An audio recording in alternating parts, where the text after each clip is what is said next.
Paano ako maglilinis kung ganito ang aking suot? Tapos nakasuot pa ako ng sandalya na may 2 inches ang taas. Hala, paano ako kakilos nito? Napahilamos na lang ako ng muka. Kaya pala tinanong ako ni ante kanina kung bakit ganito ang aking suot. At pinuna din niya ang suot kong sandalya. Antang ako talaga. Hindi ko kasi binasa lahat ng mensahe sa akin ni ante kahapon. Kasalanan ko din naman to eh. Hey, wake up. Gising pa nila sa isang kasama nila at wala din itong suot na pang itaas. Sobrang daming kalat nang makapasok ako sa loob. May mga plastic bottle, canned beer at mga chichiryang nakakalat sa may tiles. May mga upos ng sigarilyo ding nakakalat sa may mesa na halatang hindi na ilagay sa may ashtray. San ba ako mag-uumpisa? Pwede bang sa labas na muna kayong lahat para makapaglinis ako ng mga kalat nyo? Mahinahon kong sabi sa kanila. Pwede naman, Miss Beautiful. Sabi ng isa na kakagising lang. Pwede bang timplahan mo muna kami ng kape? Utos ng isa na siyang unang nagbukas ng pintuan kanina. Pwede naman. Maayos na sagot ko sa kanya. Nagpunta ako ng kusina at nadatnan kong kay dami ding kalat dito sa may lababo at pati din sa mesa. Langya, ang gagwapo nga nila. Pero ang dugyot ng kanilang tinutuluyan. Paano ba sila nakakatiis sa ganitong kaduming tirahan? Walang paligoy-ligoy pat agad ang paglilinis ko dito sa maduming kusina. Saka ko sila titimplahan ng kape pagkatapos kong malinisan dito. Hindi talaga ako sanay na kumilos kapag may nakikita akong kalat. Inipon ko muna ang mga kalat sa mesa at pati na din sa may lababo. Hinugasan ko na rin ang mga gamit na plato, baso, kutsara at tinidor. Salamat at tatapos ko na din ang paglilinis ko dito sa kusina. Saka ko sila ginawa ng kape. Inilapag ko na ang 4 na natimplang kape sa may tray. Saka maingat na binuhat at dinala sa may living room. Nakakapagtaka dahil wala sila dito sa loob. Kaya naisipan kong nasa labas ang mga ito. Kaya nagtungo ako sa labas. Tama nga. Dahil narito nga silang 4 at tahimik sila na parang may mga pinanonood sa CP. Hindi nila nahalata na narito ako sa likuran nila. Inilapag ko muna ang tray na may laman na 4 na kape at umuusok pa ito. Nagtataka ako kung bakit parang hindi sila nakakaramdam na narito ako sa likuran nila dahil sa abala ang mga ito sa kanilang pinanonood. Gusto kong malaman kaya nagdahan-dahan akong lumapit sa likuran ni Jeho. Nang makalapit na ako ay nasilip ko agad kung anong pinagkakaabalahan ng 4. Nakarinig ako ng ingay mula sa mga pinanonood nila. Nakagawa ko ng ingay dala ng pagkagulat sa nakita ko. Napalingon sa gawi ko si Jeho, ngunit sa paghakbang ko ay natapakan niya ang aking paa, kaya nawalan kami ng balanse at parehong natumba. Nasa ibabaw ko si Jeho at ramdam ng aking katawan ang bigat niya. Looks great, ganda ng timing mo, dude. Sabi ng isa niyang kaibigan. Umalis ka sa ibabaw ko, galit kong sabi sa kanya. Hindi ako haalis dito sa ibabaw mo, Manang. Hanggat di mo ako iniaalis dito sa ibabaw mo. Sabay ngisi sa kanyang labi. Abat, ako pa talaga ang dapat na gumawa nun? Pero sinasadya na talagang magpabigat upang hindi ko siya maialis sa ibabaw ko. Gusto mo bang makatikim ng tadyak? Madiin kong sabi. Go, if you can. But if you can't do it, I will kiss you on your lips. Banta nito sa akin. Kung tatadyakan ko siya, ay malamang na makikita nilang 3 aking tinatagong butas na underwear. Hindi ko siya kayang ialis sa aking ibabaw. Ang bigat mo! Ilang kilo ba yung katawan mo at parang 4 na baboy ng bigat ng timbang mo? Inis kong tanong. Guess what? And I'll live on top of your body. Seryosong sabi niya. Tapat lang ng mukha niya ang mukha ko. Kaya amoy na amoy ko ang kanyang mabangong hininga. Iniiwas ko ang paningin ko sa kanya dahil hindi ko matagalan ang paninitig niya sa akin. Pwede bang umalis ka na sa ibabaw ko? Dahil masakit na ang likod ko lalo na't ang bigat mo pa. Reklamo kong sabi. Luma na yung taktika mo, ano? Masaya ka bang nasa ibabaw kita? Naiipit mo na ako. Bulong ko sa kanya kasabay ng pagngisi niya sa kanyang labi. Okay, sweetheart. Sabay kindat niya sa akin. Tila ang sarap sa pandinig na marinig ang salitang sweetheart, pero biro niya lang yon. At gano'n naman ang mga kabataan ngayon. Umalis din siya agad sa ibabaw ko ngunit parang hindi ko naman maigalaw ang katawan ko. Parang nakadikit ng likod ko sa may damuhan. Ayos ka lang, Manang? Tanong ng isang lalaking na huling nagising kanina. Namanhid na ata ang katawan ko. Agad kong sagot. Pilit ko namang igalaw ang katawan ko. Ngunit para naman akong nabato sa kinahihigaan kong damo. Okay, let me help you. Patungo na siya sana sa akin nang pigilan siya ni Jeho. Let me do this, Marco. Pigil niya sa kaibigan niyang si Marco. Inalalayan akong makatayo ni Jeho at nakatayo naman ako ng maayos. Ramdam ko pa rin ang bigat niyang katawan sa katawan ko. Inirapan ko muna siya at tuluyang ko na silang tinalikuran at iniwan na sa labas. Pinagpatuloy ko muli ang paglilinis dito sa loob ng apartment. Nasa malalim ako ng pag-iisip habang isa-isa kong pinupulot ang mga nagkalat na mga inuming alak sa may sahig dahil ang akala ko'y magbabago na ang lahat. Pero ganito din pala ang aking magiging trabaho at walang nagbago. 1 taon akong magtatrabaho sa kanya hanggat hindi pa siya nakakapagtapos ng pag-aaral. Hindi ko din alam ang kanyang dahilan kung bakit naririto siya at dito piniling mag-aral. Samantalang may kaya naman ito sa buhay. Kung tutuusin ay hindi mo makikitaan sa kanyang mababang uring tao dahil sa pananalita, pananamit at sa mga magagarang gamit niya'y mukhang mamahalin na. 1 oras ang tinagal ng paglilinis ko rito sa loob ng kanyang tinitirahan. Pakiramdam ko'y mag-isa na lang ako dito dahil sobrang tahimik na. Gusto ko sanang umuwi muna upang makapagpalit ng damit dahil hindi ko pa tapos ang paglilinis ng bakuran at maya-maya ay maglalaba ako ng mga nagdudumihan niyang mga damit. Tumakas ako dahil alam kong hindi niya ako papayagang umuwi para magpalit ng damit. Dumaan ako sa may likuran niyang bakuran at dumaan sa may bukid dahil doon ang daan papunta sa may boarding house. Malapit na ako sa boarding house nang makita kong kay daming customer ngayon ni Ante na pumapasok sa loob ng bakuran. Dahan-dahan akong pumasok sa loob at baka makita ng 2 kong mata na naririto sila kumakain. Sumiksik pa ako para lang makapasok sa loob ng kantina. Hoy! Magsialisan nga kayo dito kung hindi naman kayo bibili ng ulam? Matapang kong sabi sa kanila dahil narito lang sila para lang sa 4 na lalaking naririto. Grabe ka naman, Manang. Grabe ka talaga. Bawal ba tumingin sa mga yan? Turo niya sa 4 na lalaking kumakain. Aba, kung makapagsalita kay parang hindi kayo nakakasagabal sa mga ibang customer. Singhal ko. Taga saan bang mga yan, Manang? Tanong ng kapitbahay naming chismosa. Bakit akong tinatanong mo? Jowa ko bang mga yan? Kung gusto mong malaman silang tanungin mo at hindi ako. Mataray kong sabi. Tsupe, umalis na kayo dito. Pagtataboy ko sa kanila. Kainis? Sana tumanda ka na lang na dalaga. Inis nilang turan sa akin at isa-isang nagsisilabasan ng mga ito sa may gate. Patungo na ako sa loob nang makita nila akong papasok sa kantina. Tumayo ang isa sa mga kaibigan ni Jeho at saktong dumaan ako sa may gilid upang makaiwas. Ngunit sa pag-iwas ko naman ay nabangga kong isa niyang kaibigan na may hawak na tubig. Kaya natapunan niya ng tubig ang aking damit. Biglang nilamig ang aking katawan dahil sa pagkakatapon ng tubig na may laman na yelo. Sobra akong gininaw kaya napayakap ako sa aking katawan. Oh, I'm sorry. Hinging pa umanhin ito ngunit hindi siya sa akin nakatingin, kundi sa pisngi ng harapan ko. Agad namang may tumakip na puting t-shirt sa aking katawan.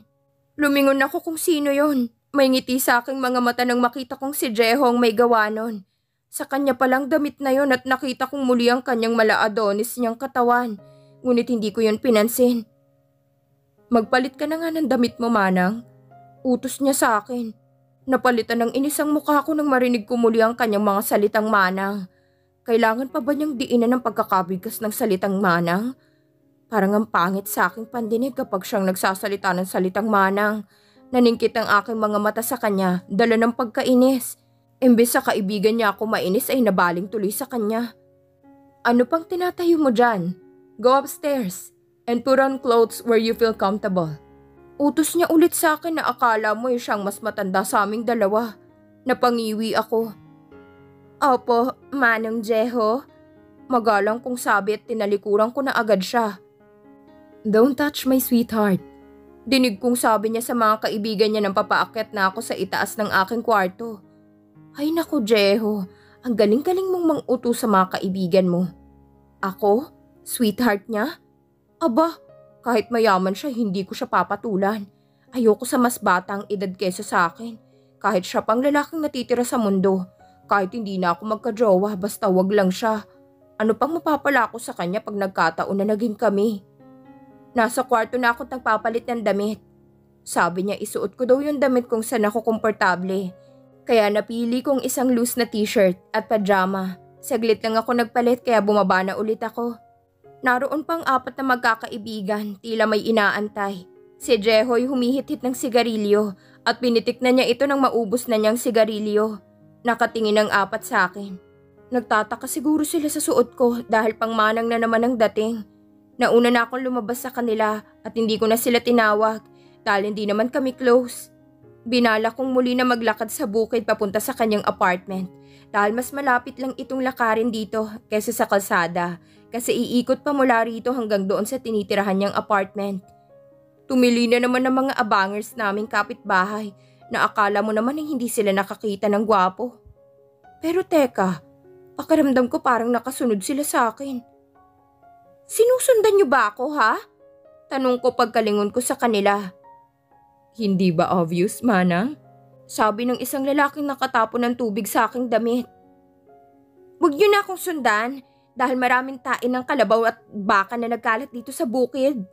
Paalala ko sa kanila. Narito na kaming 4, Manang. Pababalikin mo na naman ba kami sa kalsada? Sabi ni Marco. San ba to patungo, Manang? Tanong niya ulit. Sumunod na lang kayo at malalaman niyo kung saan ito patungo.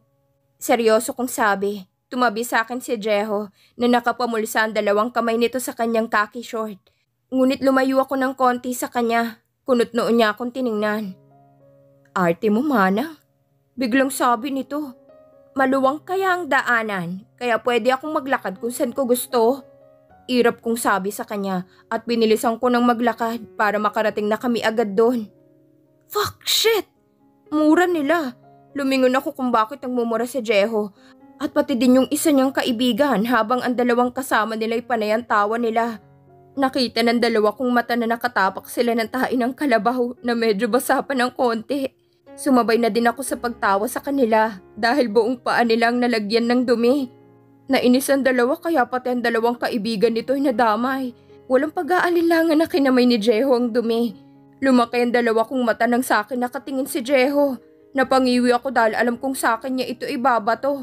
Tama nga ako dahil sa akin nga niya binatot sa sa aking muka. Tinawanan ako ng 4 dahil sa pagbato niya sa aking muka. Hindi ako handa dahil iniisip kong nagbibiro lang siya, kaya hindi agad ako nakaiwas.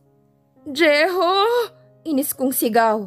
Dahil sa inis ko'y namulot na din ako ng dumi ng kalabaw at agad kong binato sa kanya. Naalala ko nung bata pa ako na ganito kami maglaro ng bato-batuhan, pero matitigas naman ang mga yun. Matitigas sa dumi na pinangbabato namin noon. Takbo, Manang! Sigaw nilang 4 na may halong pangaasar sa kanilang mga boses. Tumakbo ako upang makaiwas, ngunit nakasunod lang sila sa akin hanggat sa nakarating kami sa ilog. Ang daya, akong kinawawa nila. Wala na talagang modo mga kabataan ngayon. Tinawanan pa talaga nila ako. Anyari sa'yo, Kyril? Tanong ni Madet na kaibigan ko nang makasalubong ko siya. Marami naglalaba ngayon kapag ganitong oras.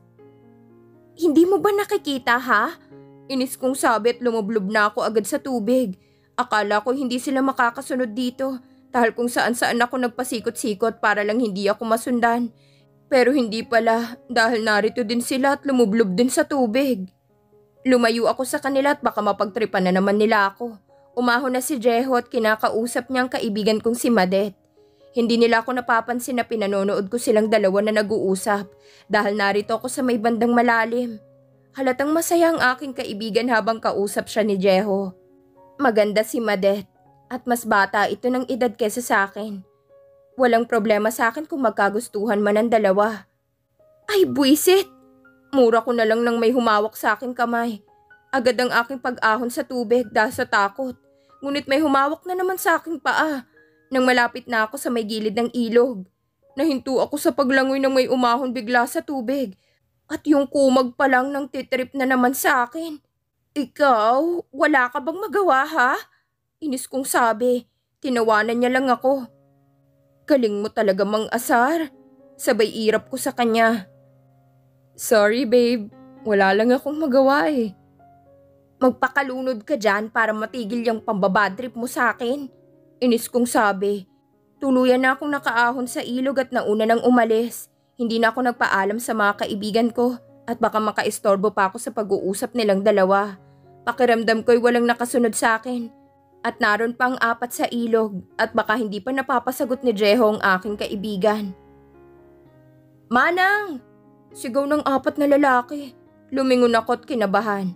Napatingin ako sa paligid na nagkalat ng mga dumi ng kambing, baka at kalabaw. Napaurong ako ng wala sa oras dahil sa mapagtripan na naman nila ako. Malapit na sila sa gawi ko ngunit napatakbo na lang ako bigla. Akala ko hindi sila makikisabay sa akin sa pag-alis, ngunit mali pala ako ng akala. Hingal akong nakarating dito sa apartment habang ang iba'y hininghingal din. Sabay-sabay na natuyo ang aming mga damit dahil sa init ng araw. Bakit ka ba tumakbo ha, Manang? Parang pinamumukha mo sa amin na mukha kami mga mapagsamantala. Sabi ni Marco. Aba, sa gusto ko nga eh. Sinabi ko bang tumakbo din kayo? Inis kong turan saka ko sila tinalikuran. Nagtungo ako sa laundry area at naroon na mga lalabahan ko. Napaawang na lang ang aking ibabang labi nang makita kong sobrang dami ng lalabahan ko. Isang gabundok ba naman ang aking lalabahan? Kailan kaya ako matatapos nito? Bad trip talaga tong Jeho na to. Hindi man lang matutong maglaba, maglinis at magluto. Hey, umpisahan mo nang maglaba. Hindi ka matatapos niyan kung papanoorin mo lang yan. Sabi nito mula sa aking likuran. Alam mo, Mr. Jeho, pagdidiin ko sa pangalan niya. Hindi ka sana maiipunan ng ganito kadaming labahan kung marunong ka lang gumawa sa mga gawaing bahay. Huwag mong gawing tamad yung sarili mo. Alam mo ba kung anong tawag dyan? Batugan. Pagdidiin ko ngunit nginisihan niya lang ako. I have a lot of money so I make my own decision. And one more thing. I know something about housework. And I'm sure you'll be happy to see that. Sabi nito kasabay ng pagkunot ng aking noo. Ano naman ang alam mo, Aber? You will find out soon, sweetheart. Bulong nito malapit sa aking tenga. Sweetheart ka dyan. Huwag mo akong matawag-tawag na sweetheart dahil ayoko sa'yo. Parang nakakabatang kapatid lang kita, sabi ko. Really? Kapatid? Baka kainin mo din yung sinasabi mo kay Ril. Sabi niya. I'll make sure na magiging sweetheart din kita. Sabay talikod nito sa akin. Naiwan akong nakatunganga dahil sa mga sinasabi niya. Napangiwi ako dahil imposibleng magkagusto siya sa akin. Sa yaman niya, imposibleng wala ni isang GF ito. Hays, alam ko nagbibiro lang siya. Ngunit tinawag niya akong Kyril at hindi Manang. Napangiti ako nang wala sa oras. Pero saglit lang yon dahil naalala kong mas bata pala ito sa akin. Kaya X. Itinatak ko sa isip at puso ko na hindi siya yung tipong lalaking mamahalin ko. Ayoko sa mas bata kaysa sa akin. Kaya habang maaga pa'y ilalayo ko ng aking sarili sa kanya. Nag-umpisa na akong maglaba.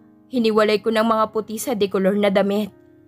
Napaawang na lang ang aking labi nang makita kong may mga underwear sa ilalim ng mga damit nang maihiwalay ko ng mga ito. Napahawak ako sa aking bibig habang sinusuri kong mga ito.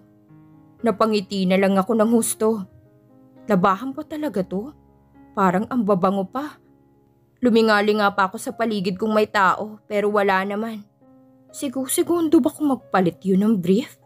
Kaya siguro ang may mabango pa din to. Tanong ng aking isip. Ang laki naman ng kanya kung ganito kalaking kanyang mga sinusuot. May tumikim sa may bandang likuran ko kaya naihagis ko bigla yung hawak-hawak ko dahil sa gulat ko. Para akong nabato sa kinauupuan ko nang marinig ko na may tao sa aking likuran. I saw you, sweetheart. Hindi ko alam ang gagawin ko dahil sa nahuli niya ako. May namumuo na ring pawis sa aking noo dahil sa dagundong ng aking dibdib. Tumayo ako para harapin siya. Pero bago pa man yun ay pinunasan ko munang namumuo kong pawis. Confident ko siyang hinarap. Mali ang iniisip mo, Jeho. Sa katunayan nga, sanay na akong maglaban ng mga yon. Napadiin pang pagkakasabi ko sa huling sinabi ko dahil sa kinakabahan ako. Chinecheck ko lang kung may butas o wala. Baka kasi pagbintangan mo ako kung bakit nagkaroon ng butas ang bigla ko na lang nasabi. Napahawak na lang ako sa aking bibig dahil walang preno-preno kung magsalita. Nangunot ang kanyang noo pagkasabi kong yun. What did you say? Galit nitong tanong. Is this small size for you? Turo niya ng kanya. A 3XXXL size is not big for you? Baka pag nakita mo to, mag-collapse ka riyan sa kinatatayuan mo at mangisay. Seryosong sabi nito. Hindi ko na magawang ikurap ang mga talukap ng aking dalawang mata dahil sa kanyang tinuran. Gusto ko sanang humingi ng pasensya sa nasabi ko, ngunit wala na akong magawa dahil nasabi ko na eh. Ibinaling ko muli ang atensyon ko sa gabundok kong labahin. Inumpisahan ko ng magkusot ng mga damit at yung iba'y ilalagay ko na lang sa washing machine. Kailangan kong matapos agad sa paglalaba dahil maglilinis pa ako ng kanyang kwarto. 3 oras ako natapos sa paglalaba at naisampay ko na din ang mga ito. Saglit lang ako na mahinga at pagkatapos ay dumiretso na ako sa loob ng kanyang kwarto. Inumpisahan ko na maglinis dito sa loob. Hindi naman gaanong madumi kaya mabilis ko namang natapos ito. Ramdam ng aking katawan ng pagod at kailangan ko na ng pahinga ulit. Hindi ko alam kung bakit sobrang napagod ako ngayong araw na to. At tila lalagnatin ako anumang oras. Hapon na nang matapos ako sa paglilinis at paglalaba. Kumain muna ako ng merienda na inihanda ni Jeho kanina pa. Ngunit hindi ko agad kinain yun. Inantay ko muna siyang umalis bago ko ito kainin. Hindi ko alam kung saan ito nagpunta. Pero sabi niya antayin ko muna siya bago ako umuwi. Binala ko na lang magpahinga ulit. At sa sopa ako nahiga. At dito ko na lamang siya aantayin pagkadating niya. Baluktot ang aking ayos sa pagkakahiga dahil ramdam ko'y para akong nilalamig. At hindi ko na namalayan na nakatulog na ako sa pag-aantay ko sa kanya. Kinagabihan. Hey Manang, wake up. Yugyug niya sa aking katawan. Gusto ko sanang idilat ang aking mata ngunit ayaw kong sumunod sa nais ko. Ramdam kong sinapo niya ang aking noo. Shit, you have a fever.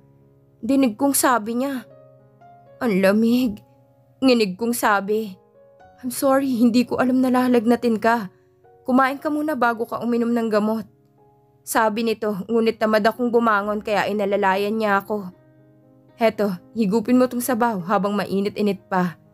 Kagagaling ko lang kay Auntie Minda at sa kanya galing yan. Mahabang sabi niya ngunit wala ako sa wisyo para makinig sa mga sinasabi niya. Napayakap ako sa sarili kong katawan dahil sa nilalamig ako habang nasa tabi ko naman si Jeho na sinusubuan ako. Ayoko na Jeho. Pagod kong sabi. Kailangan ko nang umuwi. Wala sa wisyo nang makatayo ako ngunit hinawakan niya agad ang aking kamay. Napaupo ako bigla sa kanyang lap at hindi ako agad nakaiwas sa kanyang katawan dahil sa lanta na ang aking katawan. Wala akong lakas para iwasan siya. At hinayaan na lang ng aking katawan na makadikit sa kanya. Dahil ramdam ko na komportable ako sa kanya. Damang-dama kong init ng kanyang katawan nang yakapin niya ako. Stay here beside me, Kyril. I will not allow you to let go. If you are not feeling well, ako nang bahalang magpaliwanag sa auntie mo. Sabi nito, lontang gulay akong binuhat ni Jeho at ipinahiga sa malambot nitong kama. Nag-umpisa na namang malamig ang buo kong katawan. Nang mahiwalay ang katawan ko sa katawan niya, kahit may makapal na kumot na nakabalot sa aking katawan ay nanginginig pa din ako sa lamig. Pakiramdam ko'y iniwan akong mag-isa rito sa loob ng kanyang kwarto.